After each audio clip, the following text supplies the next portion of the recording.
In 1944, the British Secret Intelligence Service tried developing a chemical that would affect the blood of a human being. A copy of this lab report can be found somewhere deep within the old MI5 building in London. The chemical was derived with mixtures of nomofungin and communism, as well as my paraformidine. The chemical would modify the blood's chemical properties and structure, so that if someone was shot or cut, the blood would have the ability to freeze or solidify to where the person was shot. This would stop the bleeding and can make a person far stronger than an average human being. However, a chemical like this would be incredibly expensive and only offered to the most valuable people, such as MI5 units and important politicians. Other things that have to happen in order for the blood to solidify include increasing the amount of blood plasma from 55% to 59%. Modified blood cells, when oxygenated, constitute percentages of 96%, therefore the subject has to breathe deeper and more often. Since thrombocytes seem to get in the way of modified blood cells, they are removed prior to modification. The medulla oblongata is also modified by a chemical that familiarizes it with modified blood cells. Also, since the blood cells expand when solidified, from 4% to 6% of the normal blood volume must be removed. Blood vessels, of course, are changed by a slight bit by the chemical as well in order to handle the heavier cells. Test subjects can be any male over 21 years of age. Subjects are compensated with £55,000. The subject will be provided with a hospital bed and some entertainment. The subject must remain on an EKG and his heart monitor must be watched at all times. Once the chemical is introduced into the subject, he must be monitored for 24 hours. No food must be given until the 25th hour. All requests made by the subject in the first 24 hours must be ignored. Beginning with the 25th hour, the subject may be given painkillers and proper meals. The patient must continue to be monitored until the 72nd hour. After 72 hours have passed, the subject is to be escorted to the test room. The subject is to be bound and sedated. The left arm is to be cut open 4 inches, and the right arm is to be shot by a .45 automatic. At this point, we observed the effects.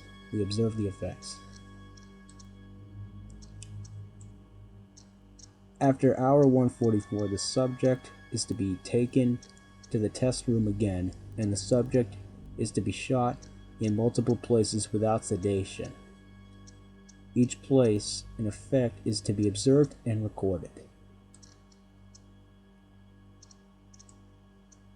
The 3 subjects were males 22, 23, and 29 years of age. The subjects were sworn to complete secrecy. The chemical was successfully administered to all 3 subjects. Within the first hour, all 3 of them started screaming in agony. Surprisingly, this stopped by the 3rd hour. Subjects 1 and 3 requested a copy of a King James Bible after the 6th hour, but it was denied. The fellow researchers decided this meant that they believed they would die. Subjects 1 and 3 were granted a copy of a King James Bible after the 25th hour. Painkillers were administered to all 3 subjects. After 72 hours, the subjects were taken into the test rooms. The 3 seemed delighted to leave the room. After sedation, each subject had his left arm cut open with a scalpel and his right arm shot by a .45 automatic. When a scalpel penetrated subject 1's skin, it reacted with a dark amorphous solid substance, filling the cut almost as fast as the skin was opened up. It sealed so fast that the scalpel was stuck in his arm. The injury caused by the .45 automatic bullet was sealed by the dark amorphous blood within 3 seconds. The results were the same for subjects 2 and 3. After 48 hours have passed, all 3 of the subjects started to act unusual. Instead of using the entertainment around them, they sat in their beds and groaned, as if they were sad and disappointed. The subjects failed to make eye contact. After 110 hours, subject 1 passed out.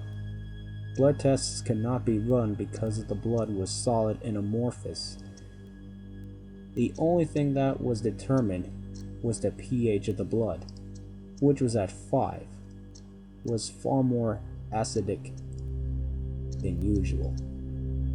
A researcher was sent in after 127 hours to take blood tests of the 3 subjects. The subjects have become increasingly silent. All 3 subjects have shown signs of aggression. The doctor found the pH values to be 4.3, 4.6, and 4.4 for subjects 1, 2, and 3 respectively, and their pH values were decreasing. A blood test was taken at 140 hours. The pH values haven't changed, and the experiment continues as planned. After 144 hours, the subjects were escorted to the test room. The 3 subjects looked far different from the beginning. The skin had turned to a shade of gray, and their skin looked noticeably thicker. Their eye colors have changed to pure black, and they were bloodshot. The experiment will continue as planned, but the chemical must be remodeled before repeating the experiment. Before opening fire on subjects 1, 2, and 3, they showed superhuman strength.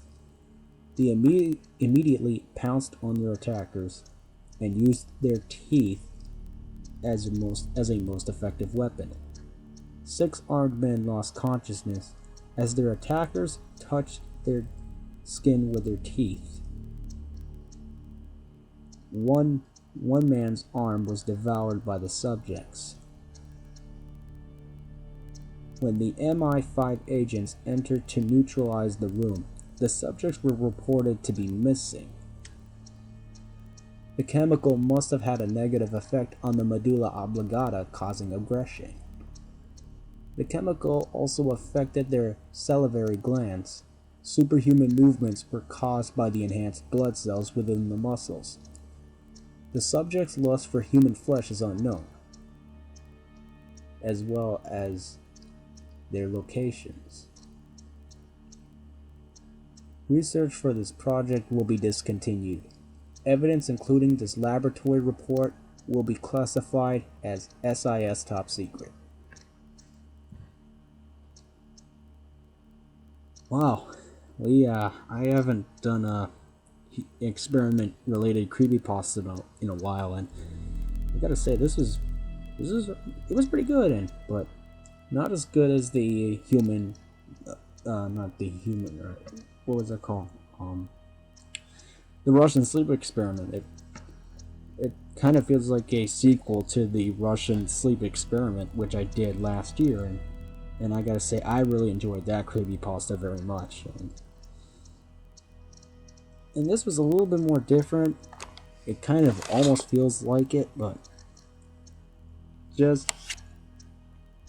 just kind of feels different for some reason. But anyways, feel free to comment, rate, and like this video. Comment. Sorry about I messed up on that outro there. Now, feel free to comment, rate, and favorite this video, subscribe to my channel, look me up on Facebook, all that, and I'll be doing another creepypasta very soon. So anyways, this is Marshall Leon, signing off for now.